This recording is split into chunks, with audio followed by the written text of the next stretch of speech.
গুরু কৃপায় হি কেবলম গুরু চরণম শরণম। 1992 সাল আবার একটি স্মরণীয় ঘটনা আমার জীবনে।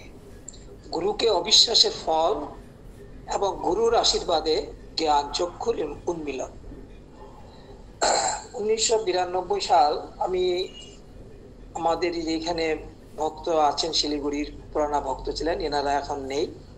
তো উনি একবার বললেন, আমি হঠাৎ করে খুব অসুস্থ হয়ে পড়লাম। মানে এই ব্যথা হতো, হঠাৎ করে পেটে ব্যথা হয়ে এটা বুকের ডান দিকে গিয়ে ব্যথা হতো।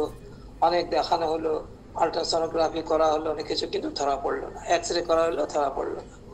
তখন সেই মাসিমা আমাকে বললেন যে চলো বেনারস যাই, বাবার কাছ থেকে এ নিয়ে আসি। তখন ওনাদের সঙ্গেই আমি সবসময় যেতাম। তা বললাম যে ঠিক আছে, হবে, আমি নিশ্চয়ই যাব, চলেন। এইভাবে করে বাবার কাছে গেলাম। বাবা যাওয়ার পরে বললেন যে ঠিক আছে, আমি দেখছি কি করা যায়। বাবা কিন্তু সঙ্গে সঙ্গে সবকিছু বলেন না, কারণ উনি চিন্তা করেন, জব করেন, করে তিনি আসল জিনিসটা আমাদেরকে বলেন। যাই হোক, আমি তখন বললাম ঠিক আছে, তুমি কয়েকদিন থাকো।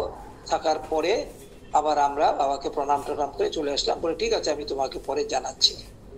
তো এইবার কি হলো, আমরা চলে এলাম। চলে আসার পরে বাবা চিঠি লিখলেন, বলে দেখো তোমার যে অসুবিধা হয়েছে এটা ঠিক হয়ে যাবে, কোনো চিন্তা নাই। তোমাকে কৃষ্ণ চতুর্মুখ 500 বড়ি তোমাকে খেতে হবে।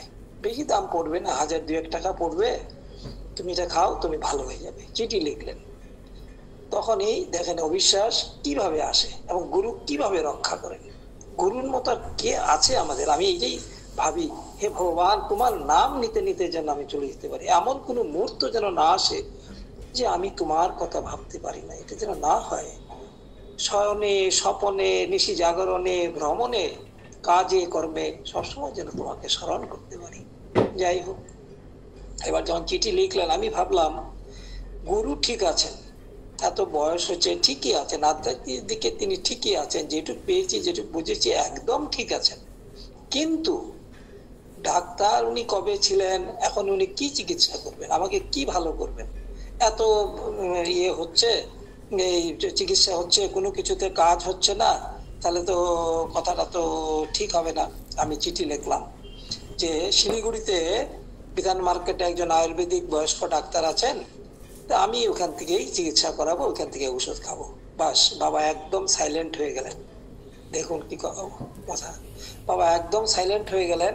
সাইলেন্ট হয়ে আমাকে আর কোনো চিঠি লিখলেনই না। এই যে আগে এত চিঠি লিখতেন, সব চিঠি লেখা বন্ধ হয়ে গেল। যাই হোক, আমি সেই আয়ুর্বেদিক ডাক্তারের কাছে গেলাম। উনিও খুব বয়স্ক ছিলেন। উনি ওষুধ দিলেন, কিছুদিন খেলাম, কিন্তু বিন্দু মাত্র রেসপন্স করলো না, কোনো কাজ হলো না। ওয়েট আমার কমতে কমতে 8 কেজি ওয়েট কমা কি সাধারণ কথা? 8 কেজি ওয়েট আমি 2 দিন পর ওয়েট করি, আর ওয়েট সমানে লুজ হচ্ছে। যাই হোক, তারপরে তো এই অবস্থা হলো। তখন সেই মাসিমা আমাকে বললেন, দেবাশিস, তুমি বড় ভুল কাজ করছো, তুমি বাবার কথাটা শোনা উচিত ছিল, আজকে এই অবস্থা। হ্যাঁ, এই তখনই উনি আবার এ করে বললেন, চলো আবার যাই। উনি নিয়ে গেলেন। বাবাকে বললাম যে বাবা, আমার ভুল হয়ে গেছে, আমি এতটা বুঝতে পারিনি, আমি তোমাকে এই ভাবছি, একদম ঘটনা যা ভাবে আমি বলছি ওইভাবেই বাবাকে বলে দিলাম।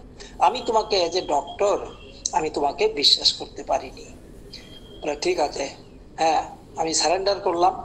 উনি মুচকি হাসলেন, হেসে বললেন, ঠিক আছে, চিন্তা করো না, কিন্তু তুমি যে অনেক ভুল করে ফেলছো,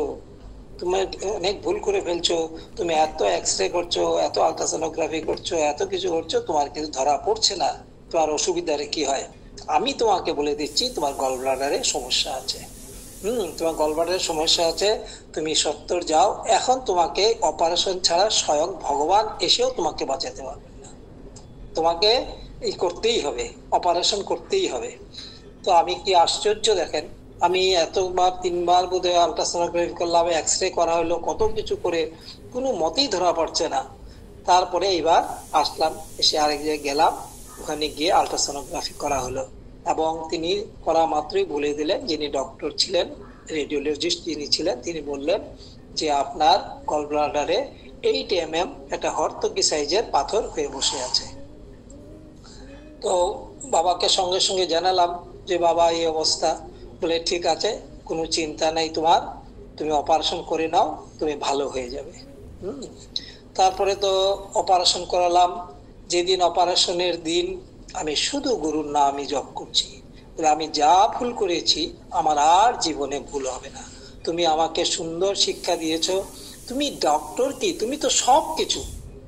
আমি ভাবছি তুমি ডক্টর হতে পারবে না, তুমি তো সব কিছু, তুমি তো আমাদের সব কিছু। কাজে এই ভুল আমার আর কিন্তু কোনোদিনও হবে না। তারপরে যাই হোক, ওখানে একজন ভালো ডক্টরকে দেখালাম, দিয়ে নার্সিংহোমে ভর্তি হলাম। উনি বললেন যে অপারেশন তাড়াতাড়ি করতে হবে আপনার, কারণ এটা যদি গলব্লাডার থেকে যদি এতে চলে আসে মুশকিল হবে। যাই হোক, অপারেশন হলো এবং আশ্চর্য দেখেন, আমি একটু কাটা ছিঁড়াতে একটু ভয় ছিল, কিন্তু আমি কিন্তু তখন সারা রাত বসে বসে জব করলাম। হ্যাঁ, আমি সারা রাত বসে বসে জব করলাম। এবং তারপরে একটু ঘুম আসলো। ঘুম আসার পরে এনারা আমাকে ড্রেস পরালেন যে ওটিতে নিয়ে যাবেন। তো ওটিতে নিয়ে যাওয়ার জন্য ওনারা তো সেই ইয়েটি নিয়ে আসলেন, যে ট্রেসার নিয়ে আসলেন, আমাকে নিবেন। আমি হেঁটে হেঁটে সুন্দর উঠে গেলাম। তো ডাক্তার দেখলাম, বলে আরে পেশেন্ট এইভাবে হেঁটে চলে আসছে? বলে আমি তো ভালো আছি। বলে আচ্ছা ঠিক আছে। তারপরে অপারেশন হলো। অপারেশন তো অনেকখানি কাটতে হয় না, ওপেন করতে হয়েছিল, তখন তো আর এর সিস্টেম ছিল না। তৃতীয় দিনের দিন আমি খুব কষ্ট হয়েছিল, এত পেইন হয়েছিল, কিন্তু রক্ষাকর্তা তো তিনি।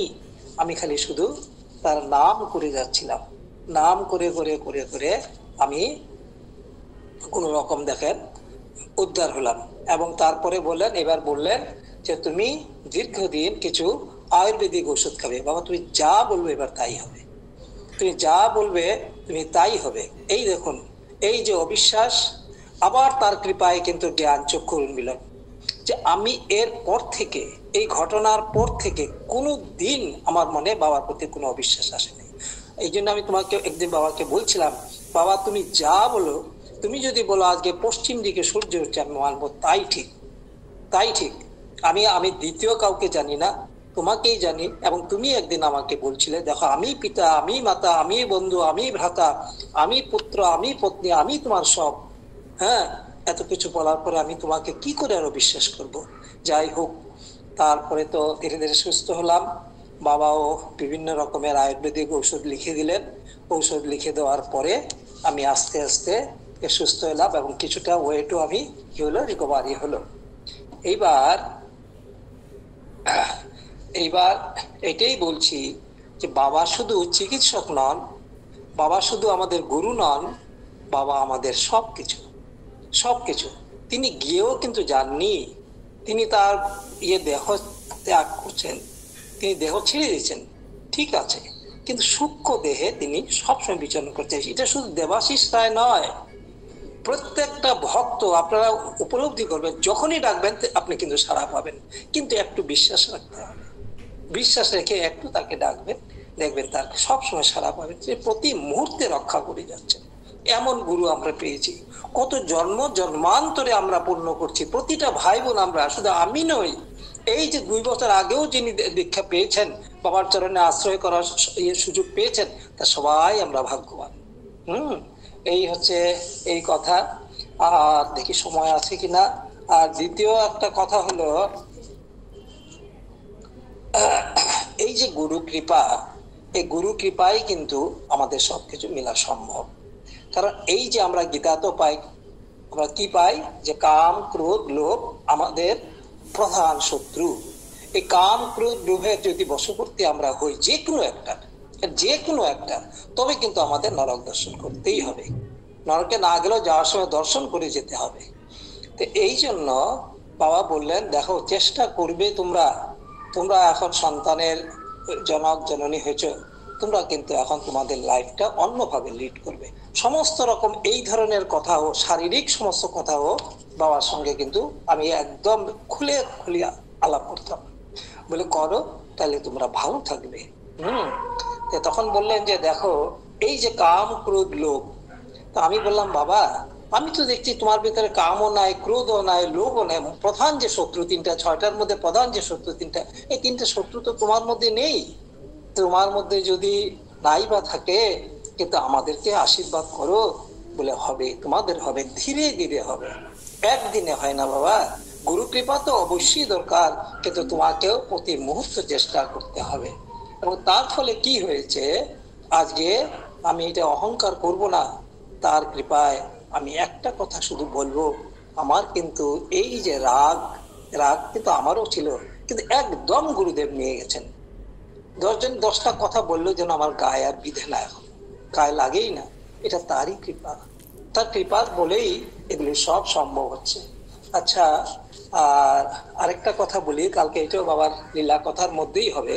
কালকে আমার ওই জিনিসটা বলতে একটু ভুল হয়ে গেছিল, পরে এটা আমার স্মরণ হয়েছে। এই যে মালাদির গাড়ির কথাটা বলছিলাম, মালাদি গাড়ি কেনার পরে সেই কথাটা কিন্তু কাউকে কাউকে জানাননি, বা সময় হয়নি, হয়তো কিনছেন জানাবেন বাবাকে, এরকম ভাবছিলেন।